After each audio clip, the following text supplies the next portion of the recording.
Tonight, let me start this video by talking about a story in the Bible. There was a time that Apostle James was baffled. I mean, he marveled at certain things that people were doing. And that was the fact that he was coming to see people. He was beginning to see people who claimed that it was enough to have faith. That if you had faith, even if you did not have works, that you were fine. And he marveled. It was like, who does that? And he asked pointedly, he said, what does it profit, my brother, if a man says he has faith but has no works? What does it profit? He said, can that faith save him? And now he made an example that he thought was a very ridiculous example. He said, for instance, if you see a woman that is homeless, that has no clothes to clothe herself, that is so poor, and then you see that woman and you say, oh, sorry, sister, be blessed, go home and be clothed and be fed in the name of Jesus. He said, does that make sense? Well, James did not know that a time will come that we will be, in church and in a country where that has become a norm. Go well, my sister, it is well with you. May the Lord feed you and your family. He didn't think that it will ever come to that. So he found it very ridiculous. He said, how can a man say he has faith without works? Can that faith save him? He now went further to say, show me. He said, a man can actually say, show me your faith without works, and I will show you my faith through my works. I will show you my faith through what I do. Good evening, you're welcome. It's my pleasure to have you. And today, we're going to be talking about faith without works. Simply put, you can say, talk without doings. Talk without doings. And as they say, talk is cheap. What does it profit a man? It's not only a man now. What does it profit a nation? If it says it has faith, like Nigeria says it has faith, but has no works, what does it profit Nigeria? That Nigerians claim to have faith, but they do not have works. Faith without works is dead. Now, the issue that I find, that I think we first have to analyze is the fact that most people have confused faith and works. They have confused them. If someone is going to church, for instance, I'm just using that as an example of someone who has faith, goes to church, and is going to church, he can't say that it's because I have faith in God. That's why I go to church. That's why I am in. That's why I go every Sunday to listen to the word. Then he thinks his works is he gives money. He gives his when he gives tithes and offerings. When he gives when he serves as an usher, he's a banker. Then he comes to work. He doesn't mind being an usher. He doesn't mind being anything that is needed in the church. He does that. So he believes that his faith makes him to go to church. Then the works is what he does when he's in the church. That is fallacy. You're going to church, plus you're giving in church, plus anything you do in church still has to do with having faith. Because you have faith, you do all these things. Faith in God, faith in the fact that God is worthy of service, God is worthy of worship. That is why you do all that you do in church. Should I burst your bubble? All those things you do in church, ushering, singing, and all those things are not the works we are talking about. All those things you do in church, like, my mentor would call it, they are house chores. It's like, who gives birth to children in the house and then says that their work in the house should be to be cleaning, to be, you raise your children up. and you say their future ambition is to be cleaning house, is to be maintaining your house, is to make your... No, those are house chores. Those are temporary things you do. The main thing is outside. Same way, the works that should come out of our faith, they are outside the church. They are outside that place that you are doing, that you are showing your faith. So, it does not profit Nigeria that Nigerians are so full of faith, but no works. You know, I'm a politician, you know. I call myself a political player. So as a politician, I'm also, I'm an appointee. So right now, I am a special advisor to a governor on concepts and actualization. Now, let me just show you what faith without works is. Can you imagine if I have concepts, or we have concepts, but no actualization? I mean, the plan is that in the government we should be having concepts, just be bringing out concepts, and we are rejoicing that we are the government with a lot of concepts, and no plan for actualization. That is what it is when we say faith without works, talk without doings. So I will make examples so that it doesn't look as if I'm just talking in the air. I'm talking in the air. As someone who is a leader of a church, for instance, when you stand in your pulpit and you are talking, and you are preaching, and you are teaching, with the anointing of God upon your life, with the unction from above, and as you are talking, the people are like, wow, you know, sometimes the word is getting into you so much, you are like, God, God, God. They are full of desire to do something with what they are hearing. But after they have heard, after you as the founder, as the church, as the GO, as the everything, has now finished talking, you now say, go and do as I have said. Go and be what I have said. You know, you are blessing them to go and be, you know, all that you have said that they should be. Meanwhile, you know the situation outside. You know that this youth corps member that is coming to you, you know that these graduates that are in your church, they don't have works to do. They don't have jobs to do. Now, they are eager to solve problems in the country. They are eager that if you just tell them like this, that look, our next target is we must bring corruption down in Nigeria. And you that you have a 500 membership, 500,000 membership all over the country, that you have branches all over everywhere. You are enough by yourself without calling other denominations. You are enough to solve the problem of corruption. You are enough to solve the problem of unemployment. Yet you tell them, go and do what I have said. You have just behaved like that. Those set of people that James was surprised at. And James was like, is it possible? Oh, let's reason together. Does it make sense? How can a man say he has faith without works? Does it make sense? You know, James was thoroughly baffled.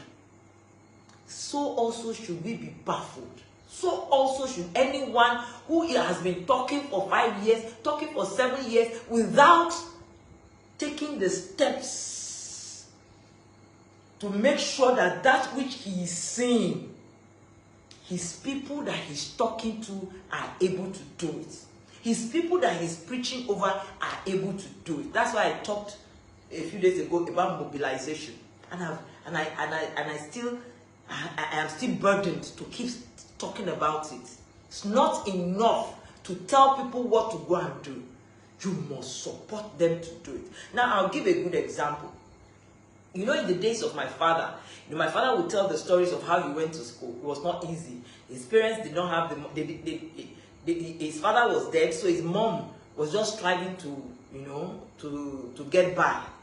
So going to secondary school was like, it was his decision to do so, and so he had to fend for himself to go to secondary school. Now, the fact that his mother even released him to go to secondary school was enough sacrifice because other people were using their children to sell things. So he had to fend for himself to go to secondary school. Now you will say, oh, our fathers were so noble and everything. At the end of the day, how many people were able to go to secondary school in his village at that period? Because of the fact that there was no support to go to secondary school. There was no support to go to university from parents like it is now. You know, so the same way, if someone stands on the pulpit, if you stand on the pulpit and you preach from now till ever, and you keep telling people, this is what you need to do, this is what you should be doing, this is what we should be doing in our nation, if you do not set in motion structures or support people to build structures that will help them to face the world, that you'll be strategic and intentional about this, how they will get into the world and go and do what you are saying they should do, you have failed 90%. No, I am saying it will be very difficult. In fact, if you have 10% of the people do what you say, then you have really succeeded. Because it is a most difficult thing for people by themselves, especially in a most difficult situation that we have in Nigeria, for people to, after listening to you, to go and do what you have said. That is why now it looks as if all ministers is like, most of them, what they can do is just to harp on individual holiness. They are harping on you just being holy, harping on you staying through you as a person. It's more than that. There's a reason for which they are saved. There's a reason for which God has taken hold of them. That reason goes beyond them. Just stay. If not, why not die the day they were born? Why not? I mean, the day they became born again or something. Why not die that day? So if they did not die that day, it is because they have a duty to do in the world. Now let me say, this bothers me a lot because Nigeria has suffered a lot and is suffering because we have so many Nigerians who have faith. But they do not understand that there is need for works. Or rather, they think their faith, you understand, that they've already completed the work, they have done the works, you know, by doing certain things that they do in their place of worship. No, places of worship. No. What they do, they are all in one line of faith without works. Talk without doing. And so tonight, all I'm happy on is that our faith must be accompanied by works. Show me your faith without works, and I will show you my faith by the works I do. I don't need to tell you I have faith. The things I do show that I have faith. That's what James was saying. I don't need to talk about having faith. I don't need to do gra. If I don't follow you to church, if I don't go this, if I don't do that, if I don't, by the time I start to do certain things, someone should be able to look at me and say, this man is a man of faith. How does a man start something that you cannot actually see where the profit will come from, where the money will come from, but he took on this adventure just so that he can solve this particular problem in the nation, so that he can solve this particular problem in the world? This man must be a man of faith. Oh, I admire his faith. He said, show me your faith without works, and I will show you mine by the things I do. It is time for you to go out and begin to show people by the things you do. And so I'm talking to those who control crowds, those who control destinies. Now, I don't want to go to the one by one people. Why? I'm saying this because, see, I have tried for decades to do things. I have done, you know. I'm known for trying to do one thing or the other. In fact, I still did one 40-day sit-out recently, you know. And I know how difficult it is. That there were many times I could have done more. But the fact that we are not gathered somewhere, encouraging each other, supporting each other, mobilizing together to go and do it, makes it like 10 times more difficult than it should be. So my word, the word that I'm bothering to tell anyone at this point is that you should mobilize your people. You should back the words you have been preaching for 10 years, for 15 years, for 20 years. You should back it with action. Even the Bible, I mean, no, the Bible, I mean, there's a saying that if you have been doing something in a particular way and it's not working and you keep doing it that way, it's like, that's definition of madness. Definition of madness. And so we must talk and do. Talk and do. There must be the talk and there must be doings. Anywhere you have been talking and talking and talking, know that there's something missing, and that you must apply, and that is there must be doings to follow your talk. So Nigeria suffers today not because it lacks people with faith. Oh, Nigeria is a nation of people with faith. Nigeria is a nation of faith, you can say that. We have men of faith. We have women of faith. What we don't have is enough works and doings to back that faith. So tonight, I have said this piece, and I hope that if you have people under you, whatever it is, decide in your mind henceforth that when I look at my talk, I must be asking myself, where is the corresponding doings? Where is the corresponding works? If I have talks, where are the works? If I have talks, where are my doings? If I have concepts, where is my plan for actualization? How am I actualizing? If I'm telling people and teaching people to do, how am I helping them to actualize? If I'm even having a university and I'm training people to graduate, how am I helping them to use that which I am teaching them to enter into? How am I setting up structures that will make them have avenue to express that which I have taught them? It is no longer enough to just do one thing, concepts, and stop there. You don't conceive and then rest and say you are fine. You conceive and then you give birth to. When you do not, that's called a miscarriage. And go and ask a woman that has miscarried 10 times, even one time, talk less of you miscarried 2 times, 3 times, 10 times.